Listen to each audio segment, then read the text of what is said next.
So what is going on, everybody? Welcome back to another zombies video. I am Black Ops Amazing, and today we are going to be taking a look at not only the 6th but also the 7th Dr. Monty Wisp within Gorod Krovi. Now these have to be done in corresponding order. If you didn't know, in order to activate 6 and 7, you need to first do 1, 2, 3, 4 and 5. If you want to check the link in the description if you don't know how to do them, then that video will show you. Anyway, so today I'm going to show you the first Wisp, which is number 6, and when you activate 6, obviously then 7 is going to become available for you to activate and it will play. If you don't know about these, then these are just wisps that you can find around the map, and when you shoot them or throw grenades on them, Dr. Monty will begin to talk and tell you information about the zombie storyline. So when you've activated number 5 behind the carpets, then come over to here by the elevator trap, and you will see just in between the two gaps here, hidden is the 6th Wisp. Shoot it, throw a grenade on it, either of the two, it will activate and Dr. Monty will say this.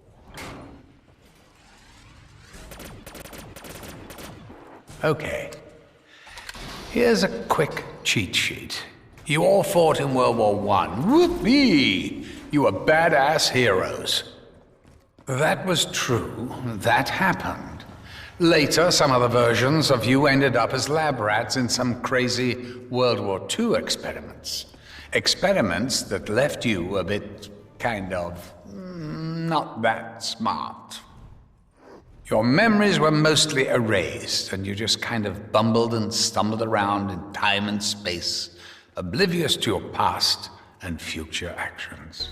Okay, here's a quick cheat sheet. You all fought in World War I. You were badass heroes. Yes, that part was true. That happened. Later, some of the versions of you ended up as lab rats in crazy World War II experiments. Experiments that left you kind of not that smart. Your memories were mostly erased, and you just kind of bumbled and stumbled around time and space, oblivious to your past and future actions. So that is the first one, which is interesting because Dr. Monty gives us a cheat sheet. He basically tells us a quick overview of the events that have gone down with our characters. We all fought in World War I, but then other versions of us in other universes during World War II became captured by Group 935, that part we know.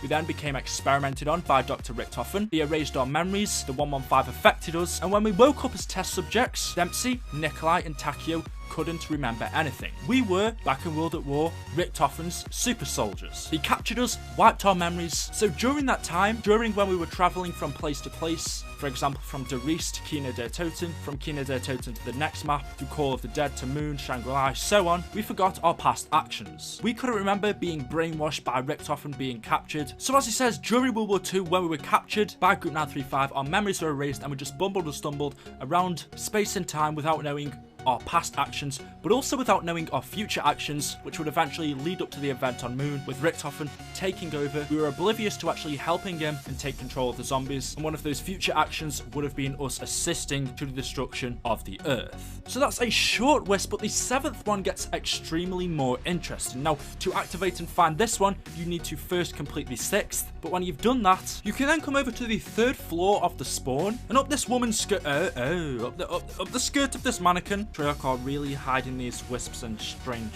places. Anyway, just look up this mannequin's skirt and you're gonna find the 7th Wisp, and this is what Dr. Monty says. You know how people say that every snowflake is unique? That every single one is an individual, a one-of-a-kind, irrefutable evidence of the miracles of Mother Nature? Well, it's not true. Snowflakes aren't all that unique. There are really only about 12 different designs. The point I'm making is that you lot are hardly one-of-a-kind snowflakes. You were fragmented across a multitude of different realities, but each and every one is basically the same. You are all you. The liar, the braggart, the drunk. The one who didn't know what he had until it was gone. The good soldier. Never disobeyed orders, never broke protocol, still kicked ass all the same. The loyal servant. A warrior out of time, born too late or born too early. Honor-bound to dying traditions. The man-child, broken and twisted by a life burdened with knowledge. Living like a soul who is perpetually drowning. You know how people say that every snowflake is unique, that every single one is an individual, one of a kind, irrefutable evidence of the miracles of Mother Nature? Well, it's not true. Snowflakes aren't all that unique.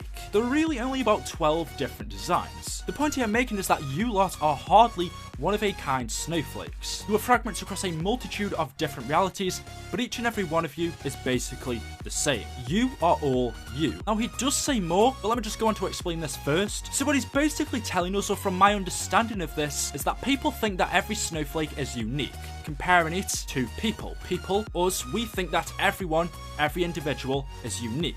If we have thousands of other universes out there, then that means we have thousands of different versions of us. But actually, Dr. Monty is saying that that's not exactly the case. In fact, there are only 12 different designs to a snowflake, so if there are 1,000 different universes out there, there may only be 12 different versions of us. He says our characters, Richtof and Takio, Nikolai and Dempsey, are hardly one-of-a-kind snowflakes. We are fragments across a multitude of different realities.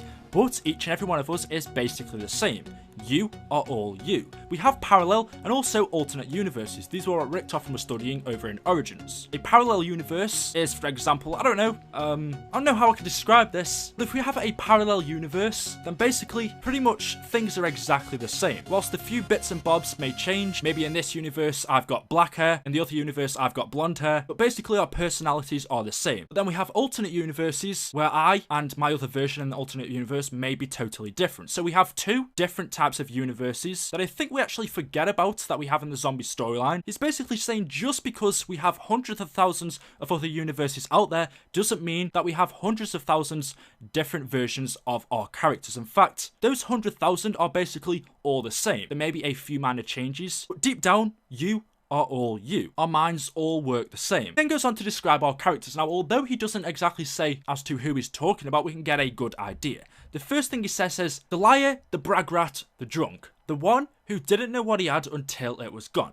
We can safely assume because of him describing him as drunk, this is talking about Nikolai. This is what Dr. Monty describes Nikolai as. The liar, the brag rat, the one that didn't know what he had until it was gone. By this he means Nikolai's wife. We know she was killed in a bombing raid, or at least at the ending cutscene, Nikolai says to his 01 version that we both feel the same pain. We know that she was lost during the raid. Nikolai didn't appreciate her, but when she died, then he finally realised what he had lost. Dr. Monty then talks about the next character and he says, the good soldier. Never disobeyed orders, never broke protocol, but still kicked ass. And we can say this one is talking about our very own Marine, the soldier, Tank Dempsey. He then says the loyal servant, a warrior out of time, born too late or born too early.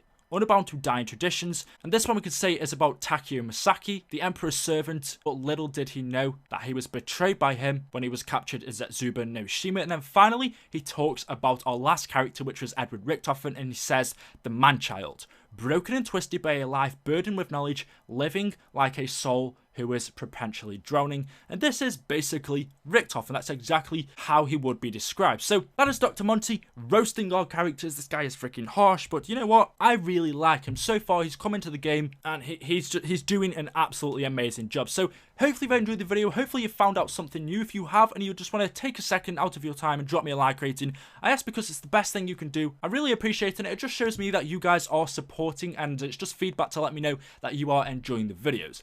Leave a subscribe if you want to stay up to date with all the latest Summers videos, and of course I will see you all in the next video. Thank you for watching, and goodbye.